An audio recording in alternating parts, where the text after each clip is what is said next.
Uma vez eu perguntei pro meu avô, por que que a gente era negro? Sou descendente de quilombos. Ele disse assim, minha filha, é porque nós viemos de uma descendência de negro. Um velho escravo, como se diz, ele era ferrado.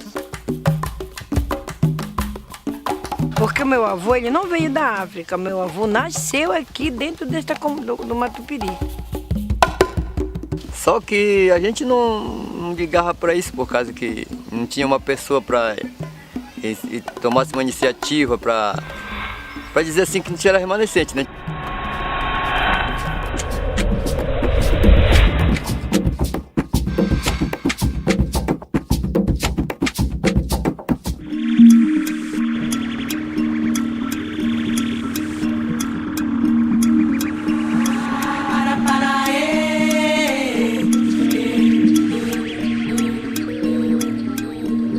A minha mãe me contava, que o meu avô contava para ela, que era o pai dela, ele disse que ele sofreu muito, apanhou, ele foi um camarada que ele foi ferrado, ele tinha ferro, né, ferrado. Então na época os escravos tudo era como boi, era ferrado, ele tinha seus donos, né. Uma das coisas que eu ouvia eles contarem, que me deixou assim muito emocionado, que até hoje, quando eu ouço essas histórias, me dá, assim, me emociona, sabe? É os sofrimentos que eles sofriam na mão dos patrões, né? E tinha medo de morrer e trabalhando com brigado. E trabalhando fazendo quadros de terra para eles fazerem, e não gostavam disso, né? Fazer quadros e quadros de trabalho, eu sabe assim, para passar banana, e não podia comer enquanto não fosse as ordens do chefe, né? As ordens que o chefe dava para comer, senão ele pegava para ser amarrado. Amarravam as pernas deles e iam se arrastando por dentro da conta do que se mandasse fazer. Quando não queria fazer, era morto, matava, porque não tinha como ele ter aquelas pessoas, somente pessoas que eram bom para trabalho. O que eu sei é que realmente ele era ferrado, né? Mas eu não sei quem era, eu não cheguei a saber quem era o dono dele. Não sei a quem ele pertencia, sabe? Mas sei que ele era realmente ferrado. Mas o negro nunca aceitou ser escravizado, ele sempre lutou para não ser escravizado, para manter sua cultura, né? E de alguma forma resistiu, da forma que era possível resistir, né? E a primeira resistência do negro no Brasil foi a criação dos quilombos, né? Era o espaço onde eles se refugiavam para poder continuar a sua vida, indo contra aquele modelo escravocrata que existia naquele período, né? E do tempo da cabanagem, uma guerra grande que teve antigamente, aí eles fugiram da Baixa Amazônia. Foi importante a cabanagem porque ajudou os negros a entrarem na luta e se autolibertar, formando os quilombos.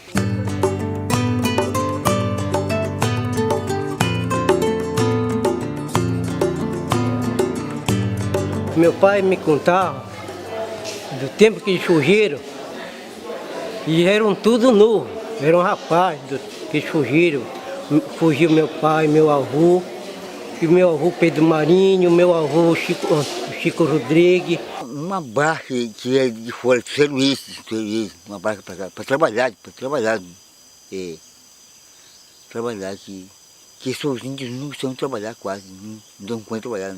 Os colegas dele convidaram, rapaz, tu garante de fugir, tu tem coragem de fugir. Aí se reuniram os irmãos,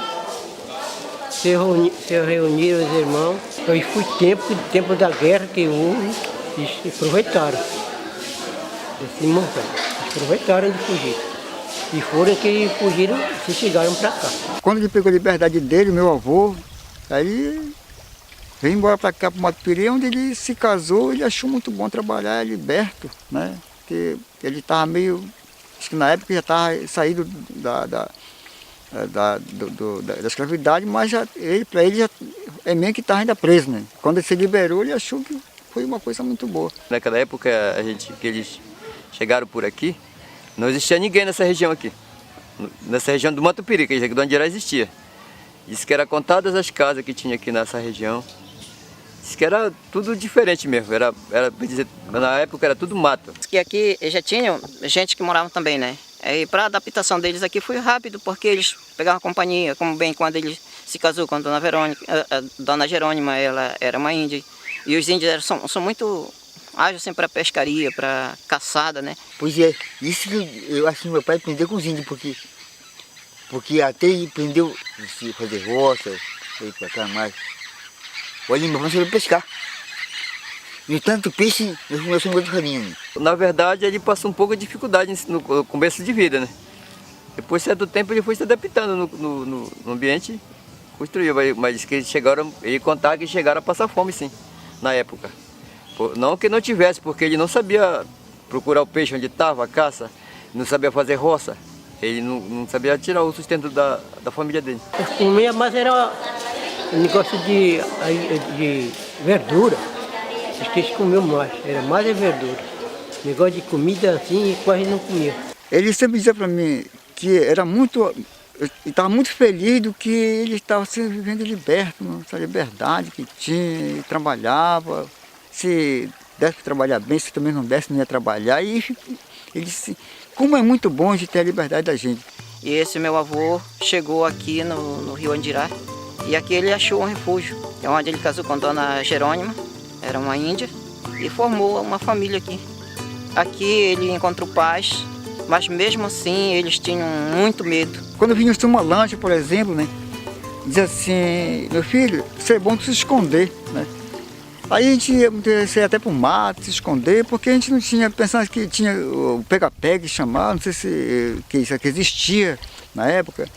É como também porque eles eram também negros, eram sem escravos, tinham medo. E nós também criamos aquele medo. Apesar de ele não ser mais escravizado como era antes, mas se tornava escravo aqui. Porque eles trabalhavam para os outros, sabe? Vinha pessoal daí de fora, vinha vários regatões que sempre existiam, botavam uma canoa grande, enchiam de mercadoria e iam vender. Então subordinava a pessoa. O papai falava pra gente que ele, junto com o pai dele e os irmãos deles, eles passavam de semana nessas matas, tirando madeira, só para trocar com a mercadoria. Depois que eles se meteram com as índias daqui mesmo, eles já foram criando os filhos deles já aqui. Eles já foram morrendo, né? E já foram ficando já os filhos, e os netos. Então é assim que está.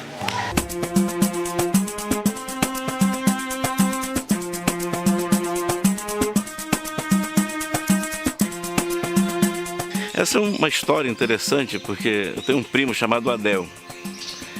E ele me falava que tinha um quilombo lá aí no Andirá. E eu sempre soube que no Andirá tinha índio, né?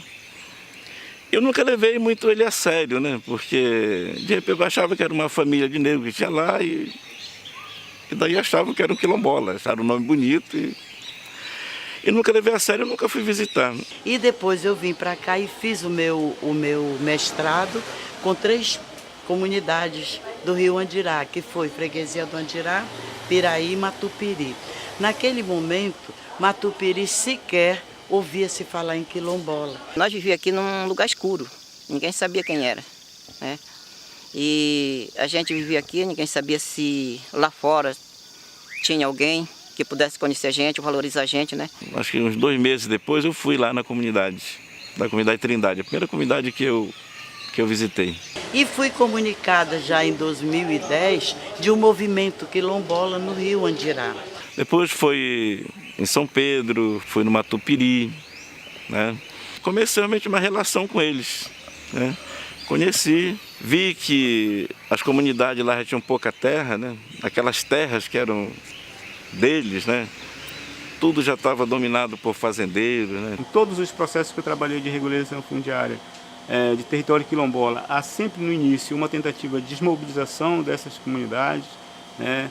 De fazer com que elas se intimidem de alguma maneira, porque a situação é tensa, envolve regularização de terra, tem gente com poder econômico muito forte interessado na defesa da sua área. Depois desse povo entrar dentro das nossas terras, o que foi que mudou de vida para nós? Nada, verdadeiramente nada, porque as pessoas continuam a vez piores E os fazendeiros estão com suas fazendas toda bonita, toda cheia de capim. E você, muitas vezes, um morador de dentro de cada uma comunidade não tem nenhuma casa. E aí eu disse, bem, gente, hoje no Brasil a gente pode reconhecer essa terra aqui como quilombola. Todo mundo aqui acha que é negro mesmo? Vocês são preto na cor e na alma? Ou... Não, a gente... Então tá legal. Eu conversei com o pessoal do INCRA, né? Aí mandaram o João Siqueira, que é um antropólogo lá para estudar a área, ele estudou. Estou trabalhando nessa situação do Andirá desde 2013. Né? Em 2013 a Superintendência Regional do Amazonas entrou em contato com a nossa delegacia do MDA, solicitando um profissional da área que fizesse o relatório antropológico. E chegamos à conclusão de nós termos o direito de receber nossas certidões. Primeiro veio exigimento da Palmares para se identificar como remanescente. Segundo, veio o levantamento, veio para fazer, aí foi feito o mapeamento da comunidade, né, de todas as comunidades remanescentes. Aí chegou com 7 meses, chegou o nosso reconhecimento como remanescente quilombolas, em 2013. Dia 31 de outubro de 2013, recebemos nossas certidões. Eles já estavam, nesse momento, caracterizados, ou seja, como uma população quilombola. E isso, é claro, que é um resultado de toda uma luta da sociedade civil que coloca na Constituição de 1988, né, reivindicações do movimento quilombola através do artigo 68 da DCT, e que estabelece direitos territoriais aos quilombolas. Agora, não somos nós que vamos lutar pelos direitos que nós temos. Nós estamos aguardando pelo governo federal, pelo governo estadual e ainda o governo municipal, que ele tem por obrigação, por lei, fazer essa assinatura das nossas terras de remanescentes quilombolas. Quando a dona Emélia chegou, o representante da federação chegou lá na delegacia dizendo que estavam sem comunicação com o município e pediram ajuda para que a gente fizesse a abertura dessa comunicação, aí a gente pensou na ideia de audiência pública. Nós hoje estamos aqui, vereadores, pedindo o apoio de vocês para o nosso trabalho hoje na regularização do nosso território. O que motiva a gente estar aqui, né, vir aqui em Barreirinha, é essa questão de pactuar junto com a comunidade, o conjunto das 5 comunidades remanescentes de quilombo de Barreirinha, a políticas públicas que tragam ganhos para a vida das pessoas, né? E queremos sair aqui com um bom resultado, uma boa conversa, tá? E uma esperança de que nós vamos daqui para frente contar com o apoio de todos. As comunidades vieram em bom número, se fizeram representadas, né? Puderam expor a sua visão, acho que num lugar onde elas sequer tiveram a possibilidade de entrar, uma interlocução clara, estabelecer um diálogo. Parece que isso, segundo os relatos deles, isso não acontecia, né? Então, talvez essa seja uma porta que se abra para que se estabeleça um diálogo entre as comunidades, as lideranças dos movimentos sociais e as autoridades municipais. Então, nós estamos aqui para escutar, discutir, para depois a gente elaborar o nosso plano, com certeza, em favor dos quilombolas do município de Barreirinha. É uma luta política de reconhecimento histórico que os designa como quilombola, é uma luta social, porque ela envolve também questões culturais fundamentais, e ela é uma luta econômica, porque o projeto quilombola, ele se deslancha, ou seja, ele tem por um objetivo também princípio, além de todos os direitos, as políticas públicas, que é o direito territorial. Dentro desse documento que vai ser produzido, da delimitação da área, nós temos o chamado relatório técnico de identificação, que é uma peça da cartografia, uma peça que diz respeito ao cadastro das famílias, né? E uma peça que é um relatório agronômico ambiental e o relatório antropológico. Então são essas peças que constituem o relatório técnico de identificação de território de quilombo. Então a questão fundiária ela é fundamental, né? Então acho que momentos como esse são fundamentais para que dê visibilidade, para que essas propostas avancem, e a parceria do Ministério Público, Poder Público Municipal, Estadual, Federal são parceiros importantes. Então eu particularmente venho de Brasília, fiquei bastante feliz do ponto de ser convidado para estar participando dessa atividade. Eu acredito que o governo federal ele contribuiu muito com a gente também, com esses projetos que fizeram, e eles também não tem como gratificar esse povo, né, que era escravo, que sofreu tanto, apanhava, chegava até a morte. Então é uma coisa que nós podemos dizer que estamos aí felizes nesse sentido aí, que nós temos já com a esperança de ter um território livre, nós trabalhar. Esse território, com certeza, nós vamos esperar que daqui não vai custar muito para acontecer de nós ter esse território com a gente, né? E agora eu acho que a comunidade já reconhecida precisa agora se organizar, né? Se organizar. Muita coisa da cultura negra morreu, a gente precisa reativar lá nessas comunidades, mas tem muita coisa viva, né? E me apresentaram já muita coisa da nossa cultura lá, que a gente vê que estava com eles, né? Que realmente são negros, culturalmente negros, né?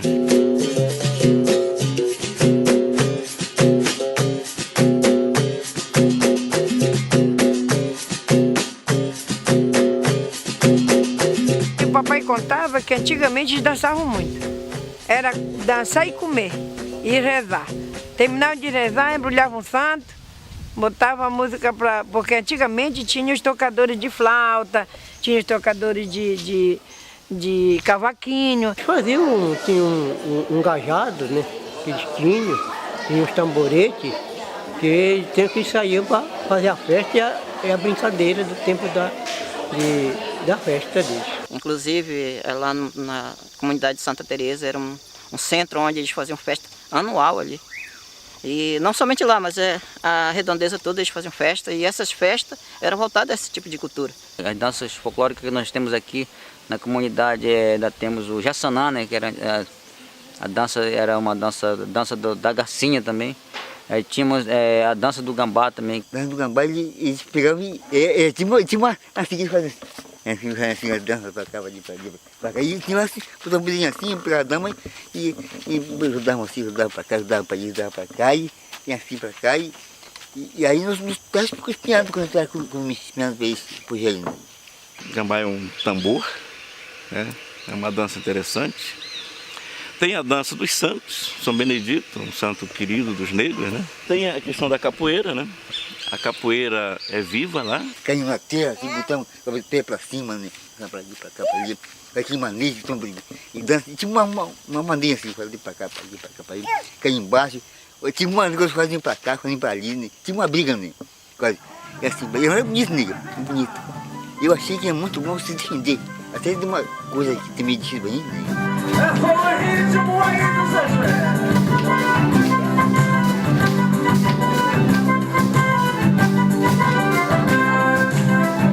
Nesses encontros que a gente tem, que a gente vai, a gente é cobrado para resgatar o que tinha antigamente, né?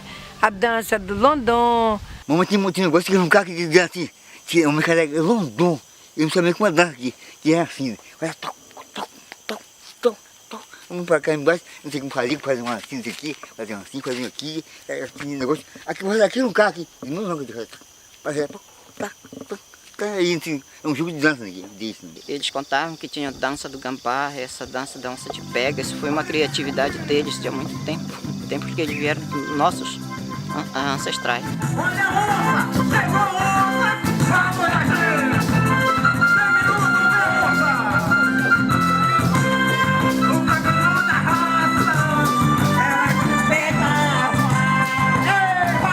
Tem ainda outras danças, outras músicas, cantos, né?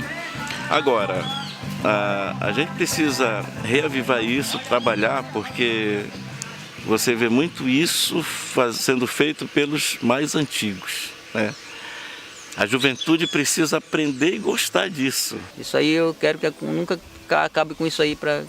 E sempre a gente debate na tecla com a nossa liderança aqui da comunidade que a gente tem que resgatar isso aí para que a gente possa ter, né, não ser esquecido essa cultura dos nossos antepassados, né?